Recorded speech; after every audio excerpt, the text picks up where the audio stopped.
Hi guys, welcome back to my channel. Today I'm bringing you my September wrap up.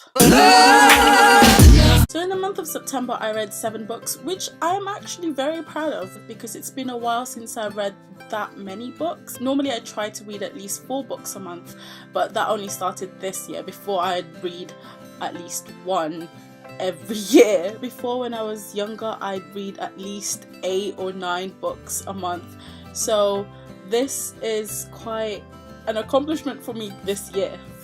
So the first book I read in the month of September was Queen of Shadows by Sarah J Maas, and I give this book 5 out of 5 stars. Did enjoy reading this book so much. It's a great extension to the Throne of Glass series, but I did feel that some of the plot lines were sort of brushed too quickly.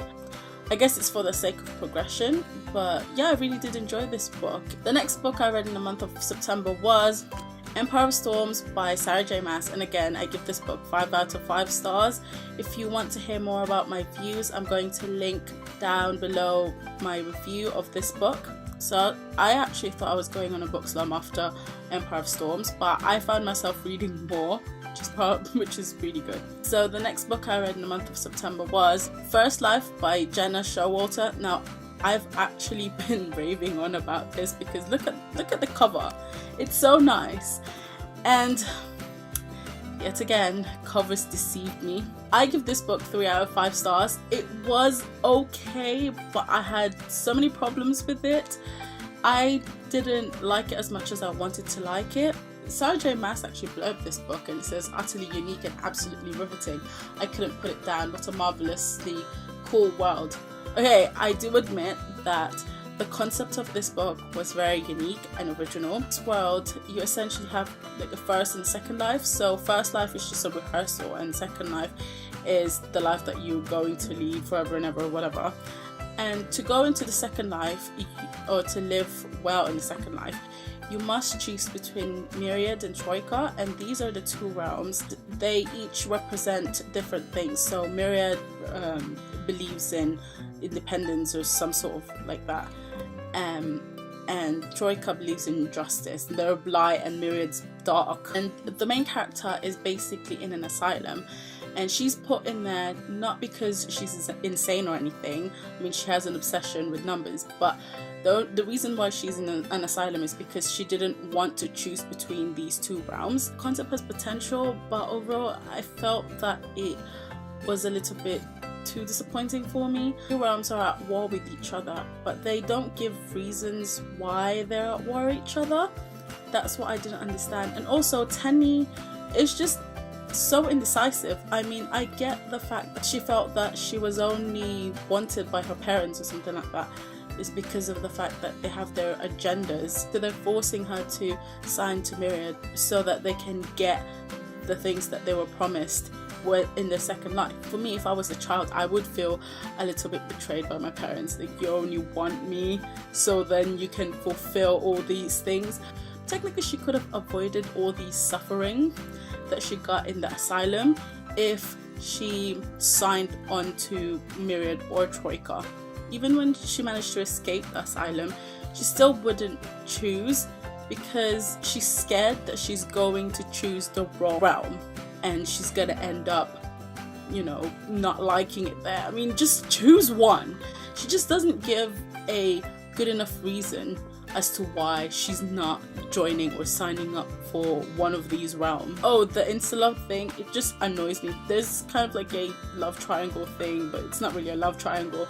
And it just annoys me because the girl or the main character would always go for the bad boy, even though they're both good looking. You'd always go for the bad boy. I just don't understand that. It's time that good guys get the girl, okay? Gosh. I also read Snow Like Ashes by Sarah Rash, and I give this book 4 out of 5 stars. This was a really good book. I enjoyed reading this. I love the world. I love that seasons are in this book. That's something that I haven't read anywhere else. I'm probably contradicting myself. At the same time, it's nothing really we haven't seen before in a fantasy book. I mean, it has the royalty and the politics and saving someone's you know, kingdom. With that said, I did really enjoy the book. Mira is such a good character. She's quite a strong character.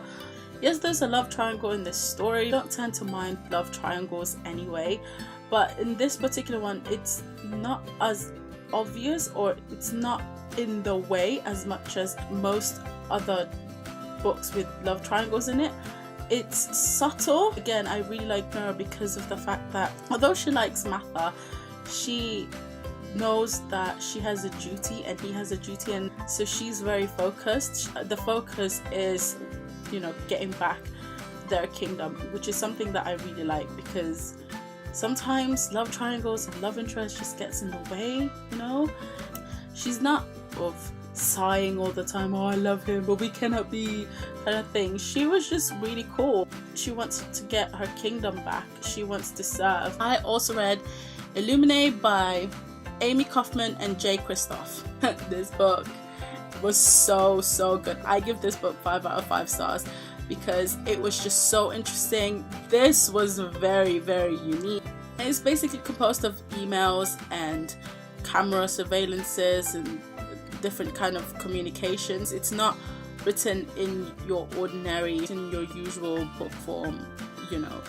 That's why it makes it so interesting, because you feel like you're just studying all these files, but you understand what was happening. It was really good. The next book is 1,000 Nights by E.K. Johnson, and I give this book 4 out of 5 stars. So we know the story of 1001 Nights. It's basically about a king who marries a succession of girls, and these girls basically die after their wedding day, or they die on their wedding night. And it's basically the same in this book.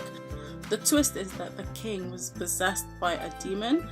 That's why he's been killing all these girls. Our protagonist in this book took her sister's place because her sister was considered to be pretty, and so they were expecting her to be chosen. There's a lot of magic element in this, which I really enjoyed reading. It was, as I said, really slow paced. The writing was beautiful. I felt as if I was inside the book. In character herself, she's technically badass, but not a badass like Selena Saradossian or anything like that. She's very brave.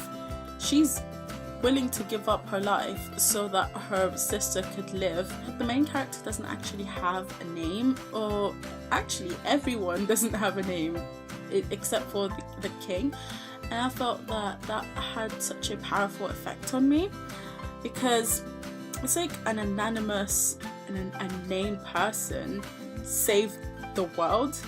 It's, you know, the ultimate unsung hero, if that makes sense. And considering what the 1001 Nights was about, girls were treated badly, and so for this book to sort of turn it around, I felt that was such a clever thing to do. So the last book I read in the month of September was The Wrath and the Dawn by Renee Ahdieh. I give this book 3 out of 5 stars.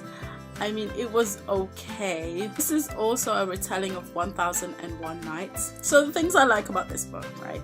I love the romance, I love the mystery.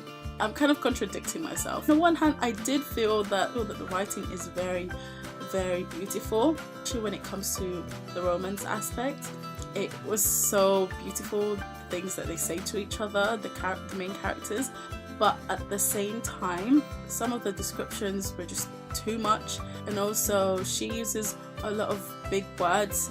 Now, I don't have issues with big words, but I felt that these big words were just put in there, just thrown in there. The main character herself, she just doesn't have any conviction. She basically volunteered herself to be the king's next wife because he murdered her best friend, and so she was gonna go there for revenge, but she didn't really do anything, as in she didn't attempt. She keeps thinking of, you know, ways to kill him and attempting to kill him, but she doesn't actually do the deed. Instead, she falls in love with him. So she fell in love with the king after she nearly died, and I'm thinking to myself, surely that would have given you more cause to be cautious around him. She can't be bullied. That's quite a good thing. I love her tenacity because she's not afraid to ask him why he's been killing all these people. That is it for me, guys. Hope you liked this video, and please give it a thumbs up and subscribe for more videos. I shall see you guys soon. Bye.